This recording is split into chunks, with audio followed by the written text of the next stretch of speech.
Bem-vindos a mais um Richard Recebe. Bom, estou recebendo aqui Leandro Silveira, pesquisador de onça pintada dos mais respeitados no mundo. Lembrando que o Brasil possui o maior... Posso falar plantel? Não é um plantel. Não, maior população. Uma população de onças pintadas no mundo. No mundo, que só existem nas Américas, mas 50% das onças pintadas que existem estão aqui em território brasileiro, o que é uma grande responsabilidade. Leandro, você tem 30 anos estudando esse felino. Você tem, desde 2012, você fundou junto com a Ana... 2002. 18 anos atrás, você fundou o Instituto Onça Pintada. Eu não vou... Quem me segue aqui sabe, tem muita gente que está entrando, aliás, esse é o momento de você dar um like. Nós estamos com um dos maiores pesquisadores de onça pintada que existe no planeta. Então, mete esse like gostoso agora, nesse momento, para nós. Hoje nós vamos ter cozinha, não vamos ter nada. Nós resolvi fazer essa entrevista que há muito tempo nós estamos planejando, porque vai ser que nem aquela que tinha na TV Cultura antiga, que era aquela de provocações. Vai ser meio provocação, aliás, meio não.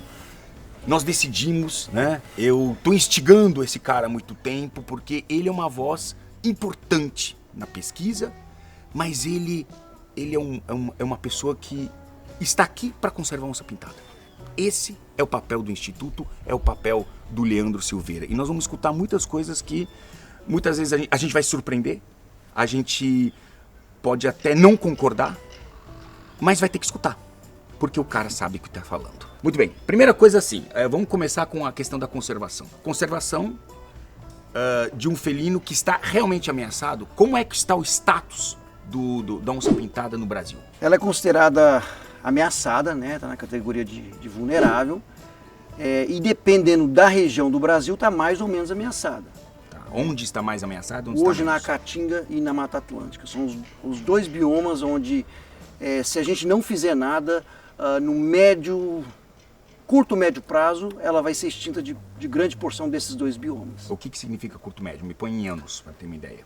Depende do progresso, né, do desenvolvimento dessas regiões. Mas eu estou falando de 30 a 50 anos. Ela vai ser completamente extinta. Todos os exemplares vão desaparecer ou elas hoje são populações que são inviáveis? Assim? Exatamente, ela vai chegar num nível de população inviável que restaurar essas populações vai ser muito difícil, para não dizer impossível. Né? A gente tem que lembrar que manter esse animal não é simplesmente ter ele lá no ambiente. O ambiente tem que estar totalmente favorável para ele estar lá. Ele só vai ficar lá se estiver muito favorável. Então não é questão de eu ter um monte de onça e soltar lá na Mata Atlântica ou na Caatinga. O ambiente tem que estar pronto, preparado para receber ela, ou está ideal para ter ela. Senão ela não vai ficar. E o desafio hoje, quando a gente fala em ameaças, né? O que a gente tem que considerar? Qualquer literatura é deflorestamento, diminuição de habitat. Esse é realmente o grande... Não é mais. O que é difícil das pessoas entenderem é o seguinte: não é fácil explicar a conservação de grande predador como uma onça pintada. Não é. Por vários motivos. Nós somos os maiores competidores com ela. Nós somos predadores de topo, a onça é predadora de topo. Tá? Nós dois somos predadores de topo. E a gente está constantemente competindo de forma cada vez mais desleal com ela. É um animal que ela exige um ambiente grande, porções de ambiente extremamente saudável. Tem que estar saudável. O que é um ambiente saudável? Eu tenho que ter todas as camadas de fauna e flora abaixo dela, estáveis, em equilíbrio, né? Então o que acontece? Toda vez que a gente desequilibra esse ambiente, a gente afeta a onça. E às vezes muito indiretamente. Por exemplo, a onça come capivara. Se eu mato capivara, a onça vai desaparecer.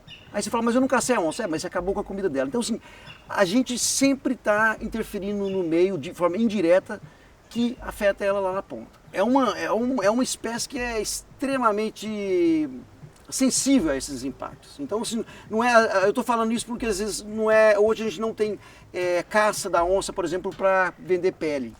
Mas o que a gente faz no ambiente indiretamente está matando ela do mesmo jeito.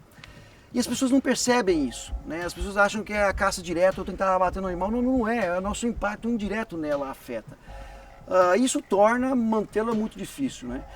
Tanto que ela é tida hoje, é reconhecida pelo Brasil, pelo governo brasileiro, como uma espécie símbolo da conservação da biodiversidade. Ou seja, se eu consigo manter a onça pintada no ambiente, eu tenho todas as espécies ali protegidas. Então, se ela está, todas as outras... Então, ela vamos dizer, seria o melhor bioindicador que a gente teria. A onça está presente, eu tenho um ambiente saudável, né? Agora, manter ambientes saudáveis em grande escala é extremamente difícil. Vou te dar só um parâmetro assim, de grande escala que eu estou te falando. Se a gente for usar o que a gente sabe hoje de área de vida, ou seja, a área que uma onça pintada na Mata Atlântica precisa para sobreviver, tá? A cidade de São Paulo caberiam 4 onças pintadas, se eu não fosse sobrepor território. Se fosse territórios exclusivos hoje, elas caberiam 4, Rio de Janeiro caberiam 3. Entendeu? Obviamente que as onças sobrepõem um pouco de território, vamos dizer, caberiam 10 onças. Mas veja bem, a cidade de São Paulo inteirinha caberiam umas 10 onças, entendeu? Baseado as áreas que elas usam hoje na Mata Atlântica. Isso mostra que é uma espécie que, para manter uma população com um número de indivíduos minimamente suficiente para reproduzir e se manter, é preciso de grandes áreas. Grandes áreas significa grandes florestas ou significa áreas onde ela não sofra ameaça direta do ser humano? Ela pode viver em área deflorestada? Pode, aí é que está. A onça, como muitas espécies, adaptam ao ambiente que está em transformação. Tá? Obviamente, se elas não adaptassem, quer dizer, essas espécies seriam extintas muito rapidamente. Então, porque elas não são extintas, muitas vão adaptando, vão ajustando. Por exemplo, a onça aprende a viver em área onde tem gado, onde tem agricultura, em volta de cidades, e cada vez elas vão adaptando, elas vão ajustando isso. Eu costumo dizer o seguinte, o ser humano chega, ele causa um desequilíbrio grande quando ele desmata. Então ele chega numa área, ele desmata, ele desequilibra totalmente. E com o tempo ele começa a colocar lavoura, como um pé de manga, uma estrutura, ele faz uma represa e ele vai fazendo uma nova paisagem. E ele vai criando um novo equilíbrio, porque a fauna devagarzinho vai adaptando. Basta você ver, por exemplo, nós estamos aqui no Pantanal, aqui se você for em Campo Grande, você tem arara reproduzindo no meio da avenida. Né? No primeiro momento, quando desmatou, fez a cidade, acabou com as araras, ninguém reproduziu ali, mas ela devagarzinho foi voltando. Então você vê as espécies de menor porte, você pega aí raposa, gambá, tem tudo em volta da cidade, na periferia da cidade. São espécies que são mais resilientes, que conseguem ajustar mais rápido essa transformação no ambiente. Então isso acontece. O mesmo aconteceria com um grande predador. É que às vezes a gente não dá tanta chance, né? A gente sempre tem uma pressão indireta que força, vamos dizer, muita barra contra ela, né? Por exemplo, o cachorro doméstico está sempre correndo, acuando o bicho, as presas naturais que a gente não deixa ter suficiente, aí ela preda animal doméstico. Então assim, o predador topo de cadeia, para ele é muito difícil ajustar uma paisagem muito urbanizada, mas a paisagem rural ele vem ajustando. Isso são os dados que mostrado que ele vem ajustando. Agora vamos tomar um exemplo de uma floresta que está muito bem preservada e saudável no sul do país, de uma porção de Mata Atlântica como a Foz do Iguaçu. Você tem um parque nacional, aliás são 2 parques nacionais ali, o argentino e o lado brasileiro, e nós temos uma população muito pequena, poucos indivíduos vivendo. Por que numa floresta então tão bonita como aquela nós temos poucos indivíduos? Então, Foz do Iguaçu é um parque nacional, talvez um dos mais relevantes de Mata Atlântica que a gente tem, né? Mata Atlântica do interior que a gente tem no Brasil, é uma área de 150 mil hectares, é uma porção grande, e a relação do parque com a onça pintada é a maior prova de que não é o desmatamento a grande causa, ou a primeira causa hoje de extinção da espécie, mas sim o conflito com o ser humano. Por que eu digo isso? Porque o Foz do Iguaçu já teve uma população saudável de onças, de mais de 80 onças, e chegou a quase 10 anos atrás a quase ter sua população totalmente extinta. Exato. Tá? A cair a 4, 6 indivíduos estimados. Então, isso prova de que... E a floresta estava intacta, ninguém desmatou o Foz do Iguaçu. Como que a população quase foi lá embaixo? Por conta do conflito com o entorno. Então isso mostra que não basta apenas ter a floresta, eu tenho que resolver a relação conflitante com o ser humano, atividades humanas ou o ser humano diretamente. Então o conflito direto com o ser humano, ele é a maior ameaça que nós temos hoje. Hoje e, na verdade, para o resto da vida. Mais do que o deflorestamento.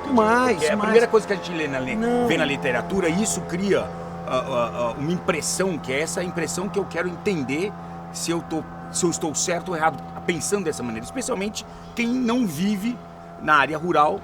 Quem hoje é ambientalista e vive numa cidade, como São Paulo, Rio de Janeiro ou qualquer outra capital, e hoje está fazendo julgamentos, às vezes se sente perdido no julgamento do que realmente está ameaçando a onça pintada. Não, o que mais ameaça a onça pintada é o conflito direto e indireto com o ser humano, não é o desmatamento. A gente tem que lembrar o seguinte, o desmatamento, nós temos um código florestal que restringe o uso de uma propriedade rural, ponto.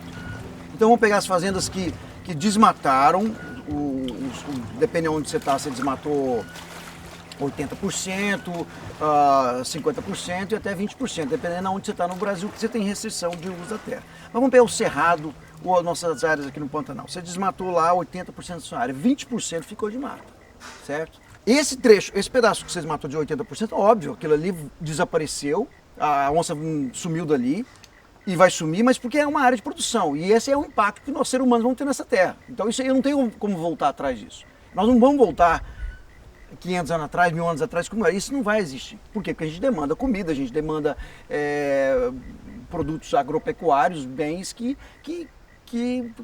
para o nosso consumo que vai ter esse impacto. Ponto final. Da mesma forma que uma cidade que está lá não vai voltar a ser floresta. Essa área esquece, essa área não está mais em negociação.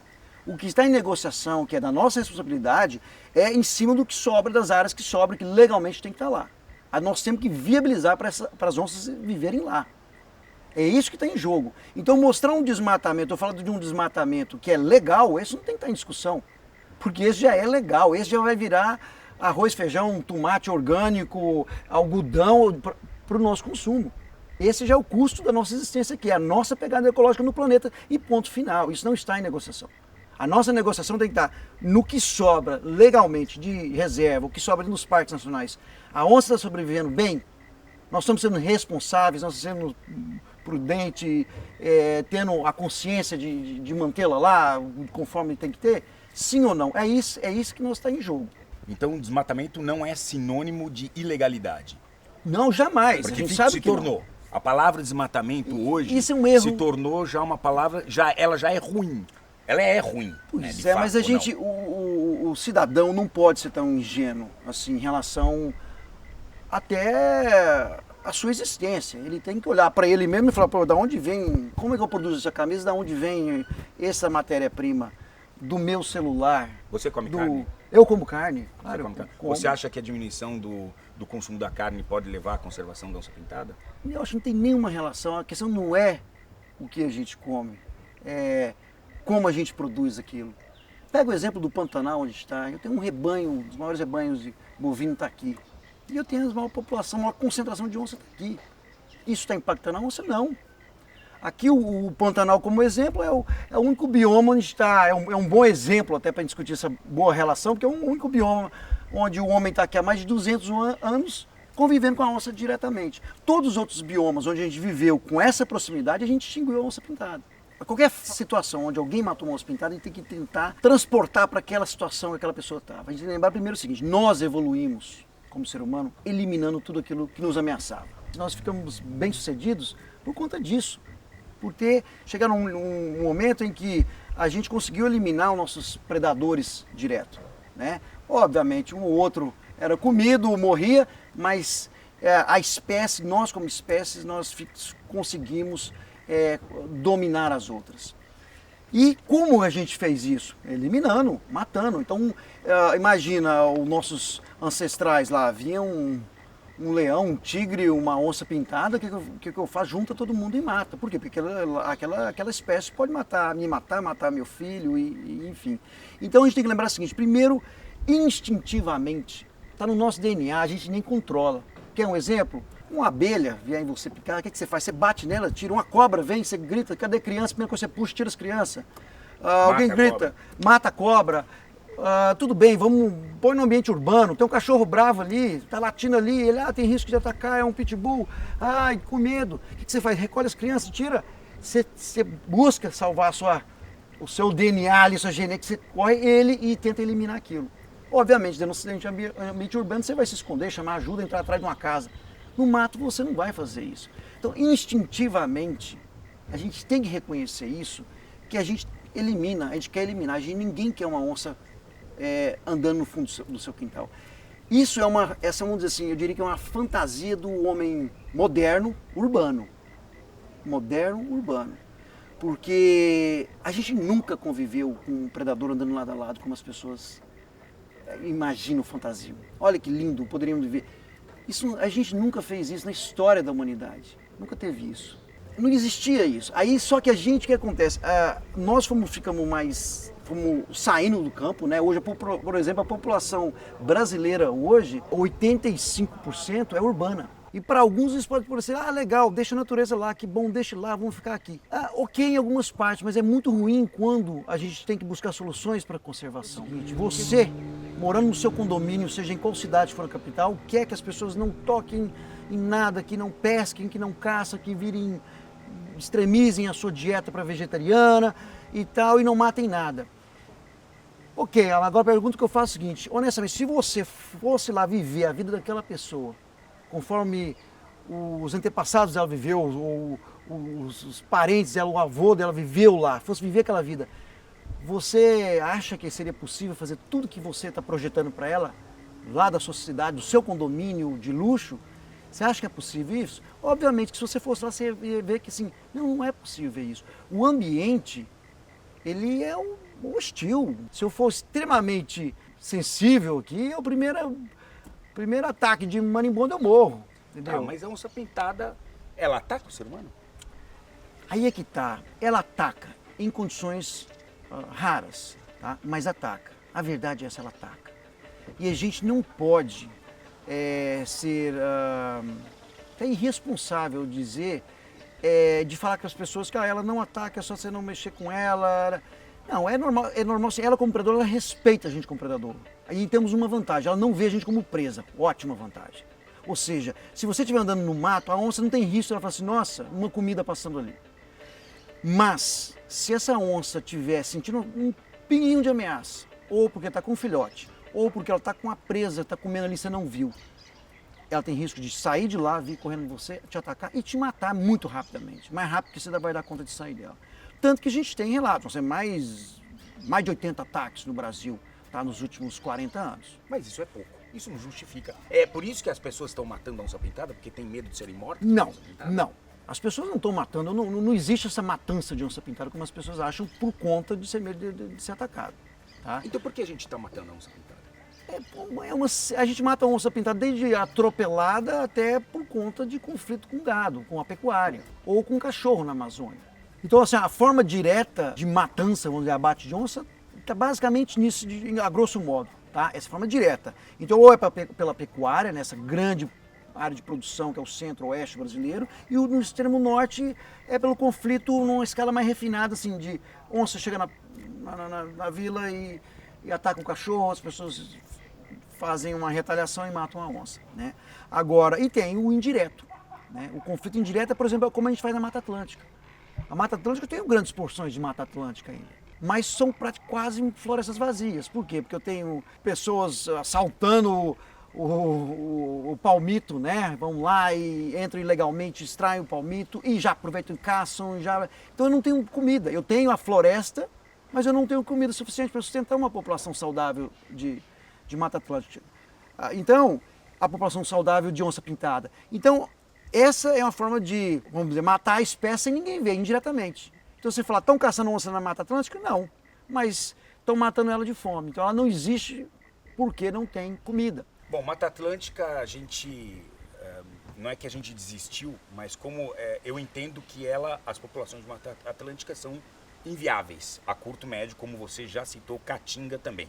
Então eu vou olhar para o Brasil, eu vou enxergar Pantanal, que é Cerrado, o próprio Cerrado, né, o centro-oeste brasileiro, vou olhar para a Amazônia e entendo que aqui ainda tem muito que a gente possa fazer. Eu gostaria de reforçar assim, que a gente, como conservacionista, a gente não desistiu da Mata Atlântica, nem da Caatinga. Mas a gente sabe que o sinal de alerta acendeu. São populações que estão extremamente ameaçadas e se a gente não fizer nada no curto prazo, são populações que a gente vai ter que pôr isso na nossa conta, que nós fomos responsáveis por ter extinguido essas populações. É uma situação que é bom que as pessoas saibam disso, que hoje elas poderiam estar lá bem, mas elas não estão por conta do nosso impacto indireto. Porque eu tenho as reservas lá, mas eu não tenho... A parte funcional daquelas grandes reservas não está existindo. Eu não estou com um equilíbrio mínimo suficiente para garantir nosso símbolo da biodiversidade lá. E aí você acha que nessas áreas é onde a ciência pode ter maior impacto na conservação ou não? Sim, mas a gente quando trabalha com conservação, a gente sempre tem que trabalhar com a parcimônia, que é o quê? É avaliar, assim, eu nunca vou ter o dinheiro para colocar em todos os lugares na demanda que precisa, com a quantidade que precisa. Então, o exercício que a gente faz na biologia da conservação é, se eu tiver $1 milhão, $1 milhão, uma referência, aonde eu colocaria? Então, quando você pergunta isso, quando a gente pergunta isso, por exemplo, nas faculdades, aonde vocês colocariam? Todo mundo falou, na Mata Atlântica, que são dias que está super ameaçado. A gente falou, pois é. Mas na parcimônia, no raciocínio de parcimônia, 1 milhão na Mata Atlântica vai fazer a menor diferença, não salva ninguém. Mas 1 milhão, às vezes, aqui no Pantanal, ou na Amazônia, ou no Cerrado, uma população que já está ali, quase no seu cenário ideal, ele faz uma diferença. Então eu tenho que parar e investir aonde eu tenho uma população que está sendo bem sucedida. Porque aí esse recurso faz uma diferença. Agora, colocar 1 milhão na Mata Atlântica, onde talvez precise de 100 milhões ou de 1 bilhão, não vai fazer diferença, entendeu? Eu entendo. E esse raciocínio, vamos dizer, são decisões difíceis de tomar. Porque você pode virar e falar assim, então você vai assumir que a onça-pintada vai extinguir na Mata Atlântica? A resposta é, sim, vamos ter que assumir isso. E agora vamos pôr na conta de todo mundo. Por isso que a gente tem que ter o dever de comunicar para as pessoas, a sociedade tem que saber o impacto que ela causa. E parar de achar que é responsabilidade de biólogo, ou só de governo, ou de alguns grupos de ONG conservar. A responsabilidade é de todos nós. O conflito que eu estou entendendo nessas áreas de Pantanal, e especialmente de Cerrado, é o agronegócio e a pecuária. Porque não é que o cara mata a onça-pintada porque ele está com medo num campo de soja que o filho dele seja atacado. É porque... ou numa fazenda que cuida, porque ele está perdendo 500, 1.000 cabeças ao ano. Se trata de grana. Como não julgar o agronegócio e a pecuária? Como? Quando as pessoas acham ou falam que o agronegócio é impactante, eu primeiro me pergunto o seguinte, o que você entende como agronegócio? Por exemplo, um chacareiro, um cara que planta horta orgânica, tem lá 5 hectares, ele é agronegócio para você? Ele trabalha com agronegócio, sim. Sim, eu também acho. Mas eu tenho a sensação que as pessoas, quando elas falam agronegócio, elas imaginam grandes propriedades só. Porque é um mega negócio. Sim. E isso dá um problema que pode parecer bobagem, mas não é. É um problema de interpretação. E quando você interpreta o errado, por exemplo, quando você vai culpar alguém, mas está interpretando errado porque você criou um rótulo errado, com viés para um lado, as suas soluções nunca vão bater, nunca vai ser compatíveis ou vão fazer sentido. Então, quando as pessoas começam a falar agronegócio é um problema, é um impacto, agronegócio é um impacto, e aí as pessoas acham que agronegócio são aquelas grandes colheitadeiras, aqueles rebanhos enormes, aqueles mega desmatamentos, aí já liga desmatamento ilegal e vai fazendo essa bagunça, ela esquece de olhar para o Brasil e falar assim, ir lá nos dados do INCRA, né, do IBGE, e falar assim, ok, quem são os donos das propriedades rurais no Brasil, que hoje gira em torno de 60% do Brasil está em área de produção rural? Quem são os grandes proprietários? Tá? Menos de 1%. Menos de 1% das propriedades, são mais de 5 milhões no Brasil, menos de 1% tem mais de 500 hectares. Isso quer dizer o quê? Que a grande maioria, 99%, são de pequenos e médios. Entendeu? Então, quando eu vejo as pessoas acusando e apontando o dedo para os grandes, eu falo, vocês estão enganados. Os grandes, e aí que está, acho que a surpresa de muitas pessoas, que os grandes são as maiores chances de conservação da biodiversidade, são os grandes, não são os médios nem os pequenos.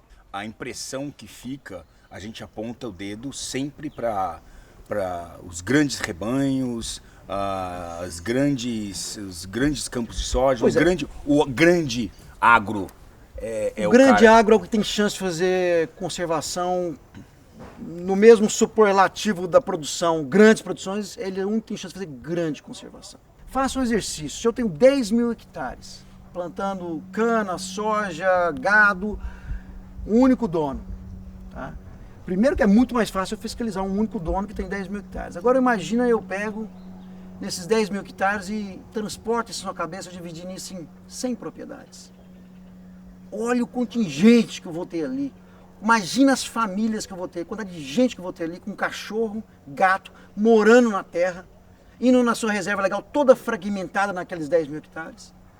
Toda fragmentada, indo lá buscar a casca de pau, uma folha para fazer um chá, acaba matando um tatu, aí vai uma perdiz e o cachorro mata um veado. E, então, olha a pegada ecológica dessa comunidade de 100 propriedades ou sendo uma propriedade. Então, é isso.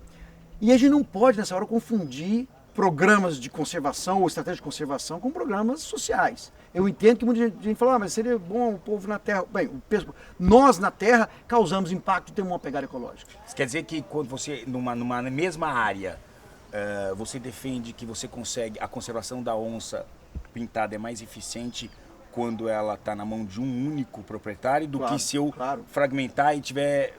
Isso é claro, isso é óbvio e isso é definitivo. Isso aí não é questão, é simples assim. Tá tudo lá, eu fiz a minha parte, o fazendeiro, a onça vai lá e come o meu gado. Come 1, come 2, come 3 bezerros, 4, 5. Isso justifica eu ir lá e matar a onça? Bem, aí você entra numa outra questão, que as pessoas têm que saber. Conservar predador topo, como uma onça pintada, em área de produção, tem um custo. E um custo fácil de medir é isso, é através de quanto que você perde da sua produção para aqueles predadores. Vou dar um exemplo. Então, nós temos uma das fazendas que a gente certifica, né, que nós temos uma certificação, ela perde 900 cabeças, então 900, 1.000 cabeças por ano, estimado de mais ou menos 1.200.000, 1.300.000 reais por ano. Esse é o custo que essa fazenda está bancando para manter a onça pintada. Ela só está conseguindo bancar isso porque ela é uma grande fazenda, e as pessoas geralmente têm raiva da grande fazenda. Aí é a vantagem da grande fazenda. Ela é grande e ela consegue suportar prejuízos que seriam enormes para os pequenos. Agora, se eu tivesse um monte de pequenas fazendas ou chácaras, você acha que as pessoas suportariam esse prejuízo? O cara tem 100 vacas em vez de Ele tem 100 milhares. vacas e ele perde 20 por ano. Uma conta básica, uma matemática básica. Você acha que ele vai conseguir suportar esse prejuízo? Não, vai doer muito. Aí você vai, por exemplo, se você vai nos órgãos governamentais, ou as ONGs sugerem um monte de meios ou metodologias de ferramentas para evitar, minimizar o impacto, né? Ou vamos dizer assim, por exemplo, coloca cerca elétrica. Vamos colocar cerca elétrica. Então, qual que é o cenário hoje do pequeno, médio produtor rural? Ele está com prejuízo, ele vai lá e reclama para o governo. Governo, eu estou levando prejuízo, você está matando. Aí o governo faz, ele entrega um manualzinho para você.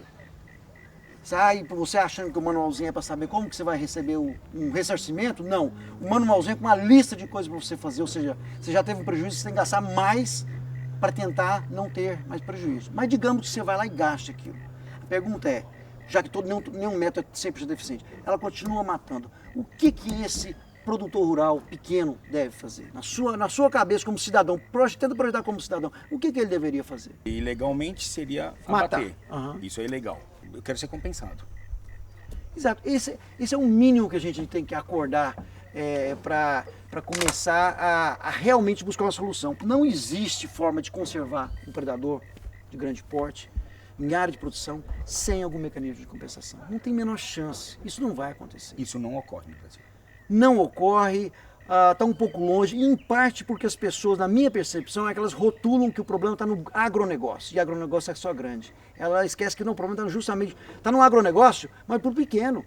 O grande ele tolera, o pequeno ele mata preventivamente. Eu quero falar um pouquinho a respeito do Instituto Onça Pintada.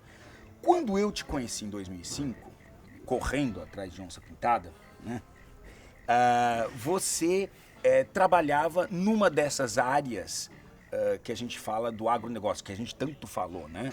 Que desenvolvia, tinha boi, tinha desenvolvido o agronegócio, e você começou a trabalhar foi um dos primeiros, né? Que trabalhou capturando onça, colocando colar, entendendo como ela se movimentava, a área que ocupava, etc. Hoje, o Instituto, além, claro, dos trabalhos que ainda trabalha até, nós estamos aqui junto com o pessoal da Reprocon, né, que está fazendo um trabalho através da reprodução, colocando ainda os colares e estudando a viabilidade genética das populações e trabalhando nessa parte de reprodução in situ, né? Mas você hoje se tornou um cara por muita surpresa, tá? Você saiu, né? Não abandonou o campo, mas hoje você tem um criador. Você mantém animais em cativeiro. Nome bonito, conservação, ex situ. Como que Leandro, o cara que trabalhava, né, na conservação de animais em liberdade, agora coloca animais atrás de jaula? Bem, primeiro assim, não fui eu que coloquei isso, são aqueles presentes, né, que você ganha e a gente que se sente responsável pela espécie acaba se virando e ajustando para recebê-lo. Mas a nossa primeira onça nós chegou para o Ocidente. O Ibama chegou na gente e falou, ó, foram resgatados 3 filhotinhos de onça aqui e a gente queria que vocês ajudassem, cuidar. Enfim, nós cuidamos, salvamos os 3 filhotinhos, eram muito recém-nascidos. E daí começou o criador, foi para o Ocidente. Particularmente, nunca na minha vida eu achei que ia ter onça fechada em cativeiro, nunca gostei de animal fechado em jaula. E isso vira um problema, porque agora que a gente tem um criador, como eu não gosto de nada pequeno, eu sempre penso nos recintos maiores possível, eu sempre quero dinheiro para construir um mega recinto, porque eu nunca gostei de animal fechado e apertado. Mas esse é um lado da conservação que muita gente não conhece, eu acho que em grande parte da sociedade não conhece o que é conservação ex situ, o que significa conservação da espécie fora do ambiente natural dela. Nem você, pelo jeito, era muito favorável. Não é que não era favorável, é que eu não me via dedicando tempo nessa área. Meu sonho de criança sempre foi trabalhar no campo, na natureza, né? E investir, como invisto até hoje, todo esse tempo, no campo, no mato, né? Então eu não me via gastando recursos, tempo, área para construir jaulas e recintos. Nunca me vi fazer isso. Não era a minha linha. Mas o dia que chegou na gente por acidente, a gente viu que era uma área que a onça pintada ainda precisava de ter investimento e que não existia no Brasil. Né? E ainda hoje é muito reduzida, para dizer, quase que insignificante. Né? São pouquíssimos criadouros, né? 2, no máximo 3 no Brasil, que tem uma população, um número de indivíduos suficiente para dizer que é uma população em cativeiro. Né? Para quem trabalha com conservação, imaginando o bicho da natureza, ter o bicho em cativeiro é meio que fechar o ciclo, né, da conservação, a in situ e ex situ. É o que a gente faz hoje. Eu trabalho com o animal na natureza e trabalho com ela em cativeiro. Você entende que a conservação, eu vou falar em cativeiro para as pessoas que estão assim, em cativeiro, ela é o quê? Um mal necessário, é isso? Exatamente, um mal necessário. Foi bem falado. A gente tem que lembrar o seguinte, que se a gente não preocupar em garantir indivíduos saudáveis, com genética conhecida, por que é importante genética conhecida? Nós temos vários biomas que são extremos em termos de estrutura, de calor, de temperatura, de umidade. Os animais são adaptados àqueles ambientes. Se a gente não garantir populações desses ambientes em cativeiro, na forma de um seguro, como se fosse lá no banco, colocar um seguro e falar, ó, se acontecer uma catástrofe aqui, está aqui, eu vou lá e recupero aqui e começo de novo. Se a gente não fizer isso, a gente tem risco de, por algumas áreas, extinguir a população mais completa.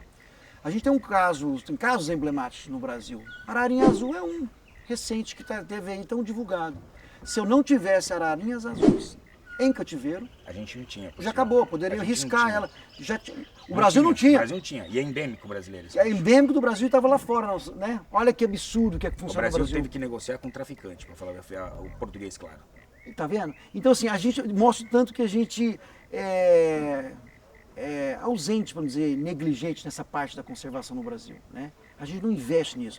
Mico-leão dourado vieram dos Estados Unidos para repovoar no Rio, né?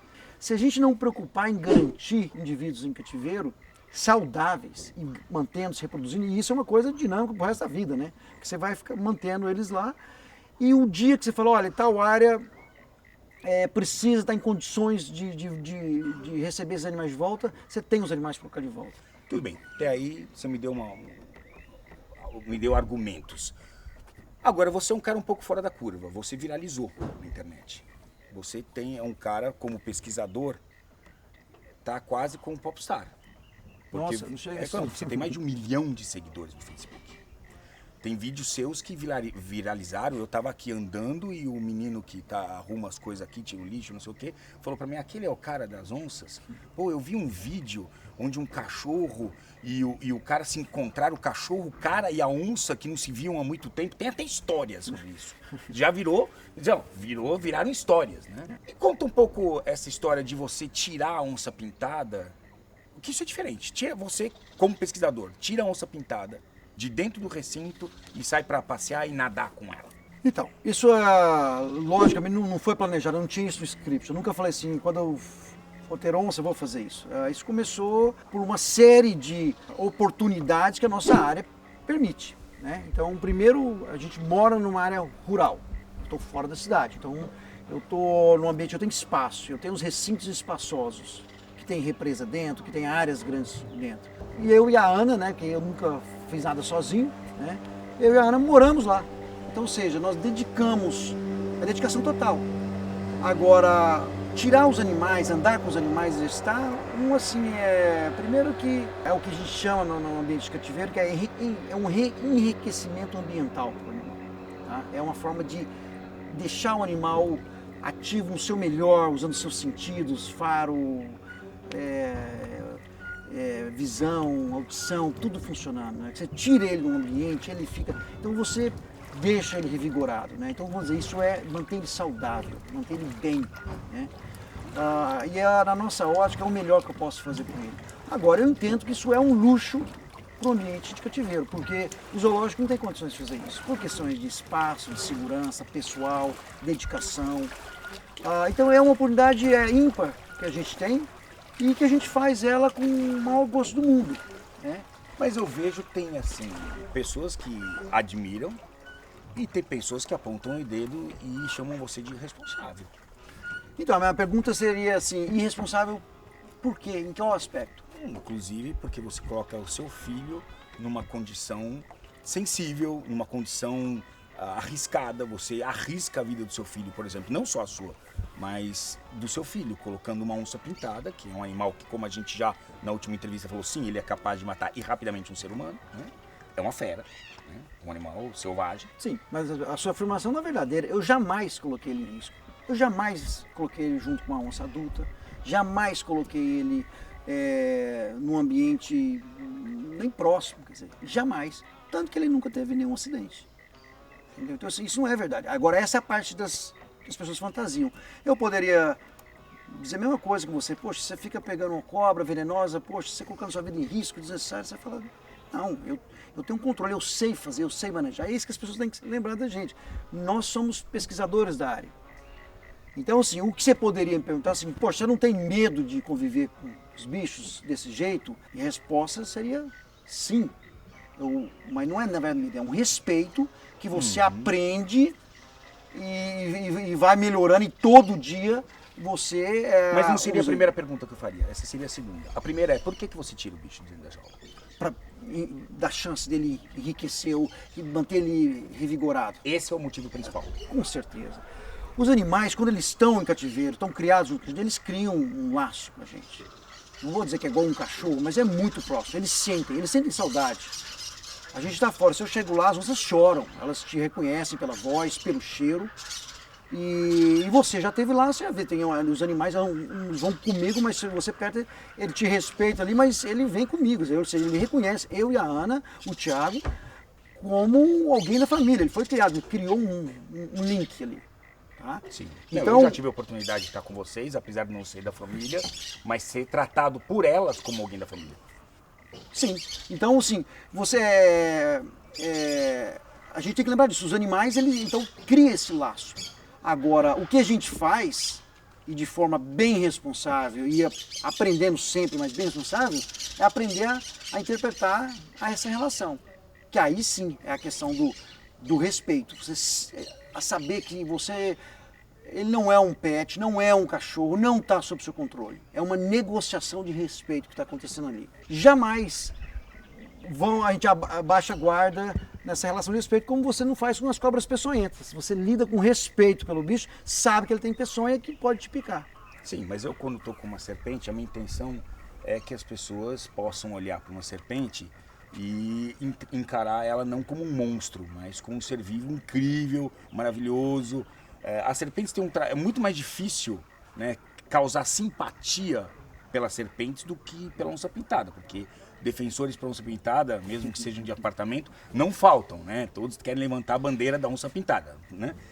Como que você encara isso? Quer dizer, a tua responsabilidade hoje, quando você tira um bicho desse para passear dentro de um recinto, e você tem uma relação como essa que eu já vi com tigre, com leão, né, tem outros interlocutores, até outros pesquisadores ou personalidades, mas com uma onça pintada, sempre tem o estigma. A onça pintada é um bicho que, assim, não permite esse tipo de contato com pessoas. Como que você... se tem alguma mensagem ou fora a questão do... Claro que tem uma mensagem. Assim, a gente, obviamente, que a gente aproveita essa oportunidade ímpar, que a gente tem a sorte que a gente tem de lidar com o animal assim no cativeiro, para passar a mensagem de conservação da espécie. Óbvio. A gente sabe que as pessoas ficam vidradas com essa fantasia de eu poder ficar do lado de um predador e ele não me matar, ou eu nadar comigo. É lógico. A gente trabalha na linha de que as pessoas só preservam o que amam. E só amam o que conhecem. E a forma de passar conhecimento é isso, é como você faz, né? Quantas pessoas eu conheço que viraram biólogo ou amam biologia porque te conhecem, você passa isso. Eu fui fazer biologia porque eu assistia o David Attenborough na televisão mostrando os bichos, pegando os bichos. Depois aparece Jack Hanna, aquela pessoa, o que eles faziam? Eles levavam para os talk shows os animais e apresentavam.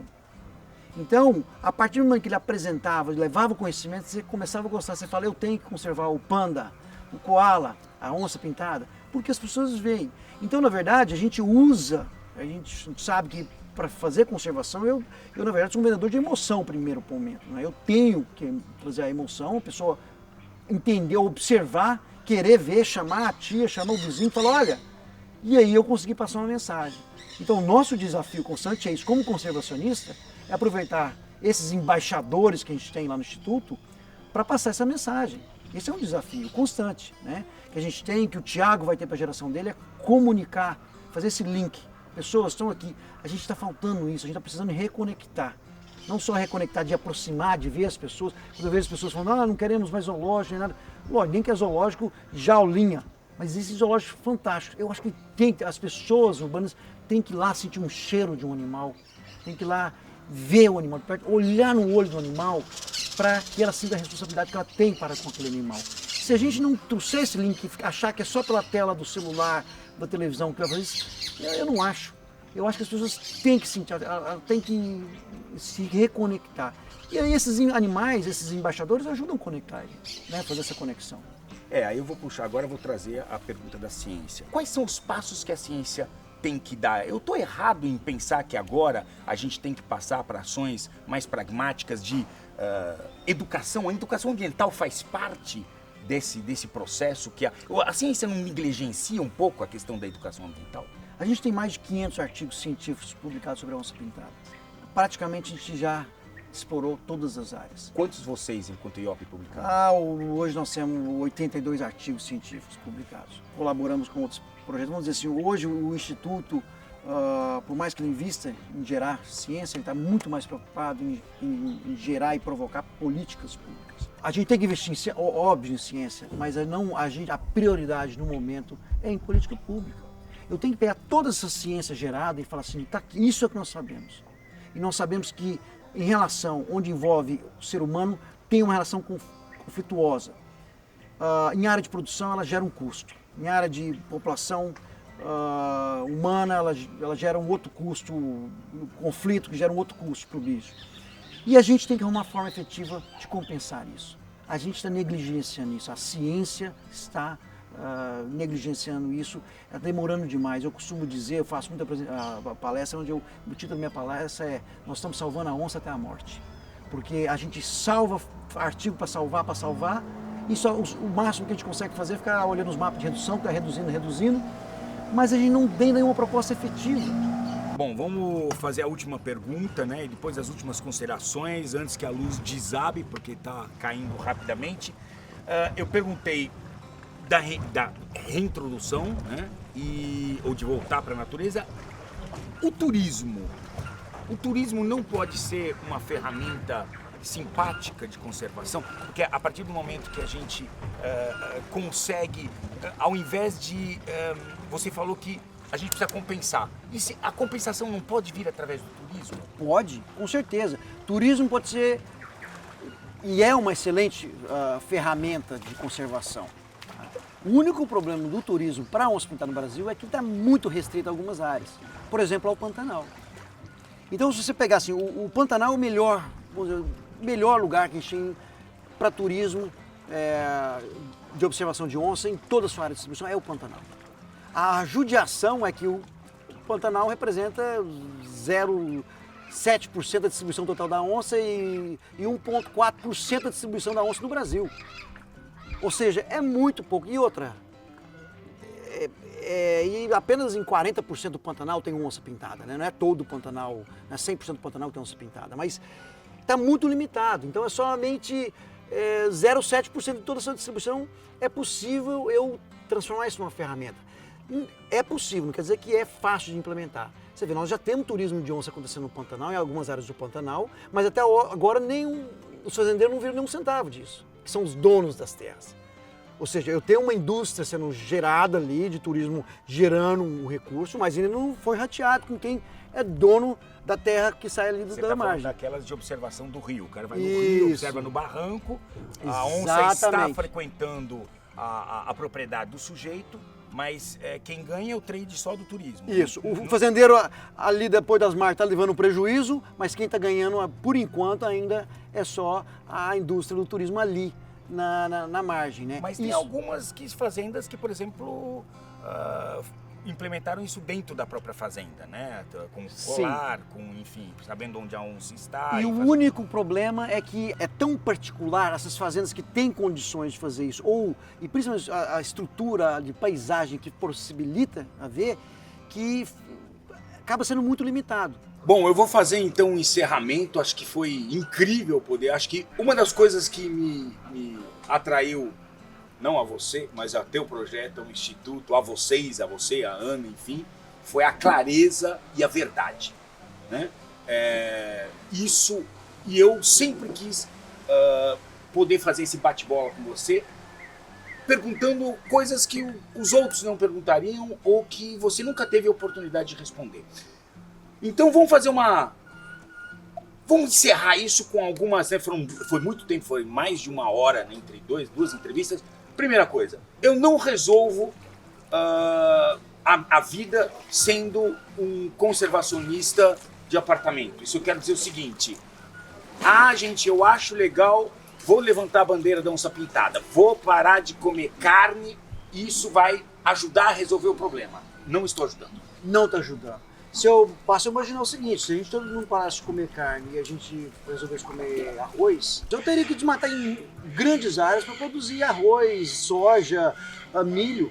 Então minha opção alimentar não vai... Não é isso. Não vai o problema não é o que você come, mas é como você produz. É possível produzir de forma sustentável, só que custa mais caro. Para resolver o conflito, hoje em dia, a gente tem que meter a mão na massa e falar, estamos falando de grana. Estamos falando de grana, é isso? É isso. Estamos falando de compensação? Enquanto eu não desenvolver um mecanismo de compensação, não tem saída. O turismo é uma forma de compensação? Pode ser. O pagamento de serviço ambiental pode ser uma política pública de compensação? Sim, pode ser. Certificação e reconhecimento, agregar valor em cima de certificação, pode ser? Pode ser. São todos mecanismos, mas eu tenho que implementar mecanismos de compensação. Não tem como conservar nossa onça pintada sem mecanismo de compensação. Ponto final. Não existe essa possibilidade. Se tudo isso que a gente conversou, essas providências forem tomadas, essas políticas públicas, o diálogo na sociedade, trazendo o agronegócio, a pecuária para dentro, a ciência, você, de verdade, no fundo do coração, você vê uma luz no fim do túnel para a conservação da onça pintada? Você fala, se trouxer todos esses atores? Sim. Se trouxer? Sim. Com certeza. A responsabilidade tem que ser compartilhada. Primeiro passo, a gente tem que reconhecer que tem um custo e que esse custo tem que ser rateado. Do mesmo jeito que quem está rateando água, clima, a gente discute tudo isso como responsabilidade de todos, que deve seguir uma cartilha de compartilhamento. A gente tem que incluir a nossa biodiversidade, muito ainda mais nosso símbolo da biodiversidade. Eu acho que a gente tinha que ouvir mais, a sociedade em geral tinha que ouvir mais especialistas, não, as pessoas não deveriam todas sentir que se é meio ambiente, eu ando aqui, eu sei o suficiente para ditar o que deve ser feito. As pessoas têm que entender que conservação é feita envolvido com pessoas. E se tem pessoas, eu tenho que lembrar que tem que respeitar a existência das pessoas, as culturas, o histórico. Tem muita coisa envolvida. Então, toda vez que eu diria para as pessoas fazerem um exercício seguinte, toda vez que ela impuser alguma ação, se coloca no lugar da pessoa e vê se ela acha que ela é justa, se ela se toparia fazer aquilo. Se ela achar que é justo, de repente é um bom negócio. Mas se ela falar assim, honestamente, não seria muito justo, então de repente vamos ouvir mais gente, vamos buscar um consenso. Conservação é sempre uma arte de negociar o melhor para o meio ambiente. E a negociação é difícil, porque envolve pessoas, né? Cada vez mais pessoas. Cada vez mais, as redes sociais colocam uma multidão debatendo sem nenhuma noção do que elas estão falando. E isso tumultua, isso é ruim, porque demora mais para chegar num ponto final. E a gente tem que lembrar isso, conservação tem a ver com respeito em todos os sentidos. Não é respeito... E a classe artística e influenciadores, antes que a gente acabe a luz, porque eles têm entrado hoje como tem bandeiras sendo levantadas. Que judiação, porque é uma perda assim, de oportunidade de passarem uma mensagem correta e vão na onda e passam uma mensagem deturpada, sem conhecimento. Eu como conservacionista, toda vez antes de palpitar de algum assunto, eu estudo e muito assunto eu falo, eu não vou palpitar porque eu não me sinto seguro de falar. Aí eu vejo as pessoas falando de assuntos de conservação, do que fazer, como fazer, com uma veemência e com uma precisão, uma força, que eu falo, gente, eu não consigo achar essas informações. Nem você consegue. Eu não consigo. Então isso me deixa triste, porque essas pessoas que são grandes influenciadores acabam fazendo um desserviço. Isso é ruim. Parabéns a você, Leandro. Eu sou seu fã. Fã seu também, Ana. Fã do IOP. O trabalho que vocês... Eu te conheço desde 2005, como a gente já falou. E eu sei que você também soube evoluir no teu conhecimento. Nossa. E eu acho que é isso que faz muita diferença nas pessoas. As pessoas se fecham naquilo que acreditam, acham que sabem tudo e são incapazes de evoluir com novas informações, com conhecimento e às vezes até tem vergonha de dar o passo para trás e falar, eu errei. Na descrição do vídeo tem tudo sobre o IOP que você precisa e tem que saber. Tá? Siga o IOP em todas as suas plataformas, siga o trabalho desses cientistas que, na minha opinião, e por isso que hoje eu tenho feito tantos trabalhos com o IOP, eles deram para mim uma esperança que eu já tinha perdido há algum tempo, porque eu falei, estou fazendo mais do mesmo, fazer videozinhos sobre cobra e onça, resolve algumas coisas? Não resolve. Resolve quando a gente põe a mão na massa. Aí a gente consegue entender, fazer o mundo mudar. E esses caras estão fazendo realmente o mundo mudar com uma nova visão de conservação. Deixa seu like, não é um pedido. Senão eu vou mandar onça aí atrás de vocês, ok? Obrigado sempre pela audiência. Lembre-se que o Richard Recebe vai estar agora em diante, a partir de agosto, vai estar somente na Casa dos Bichos, que é o nosso novo canal. Tamo junto. Falando em animais perigosos, curso de animais peçonhentos e venenosos tem, vocês sabem aonde, na descrição do vídeo, é um curso de 32 aulas, sensacional, onde eu e o Bononato, Marcos Bononato, biólogo das antigas, aquele cara que tem muito conhecimento, fizemos juntos e estamos aí disponibilizando pela internet um curso online. Tá joia? Tamo junto.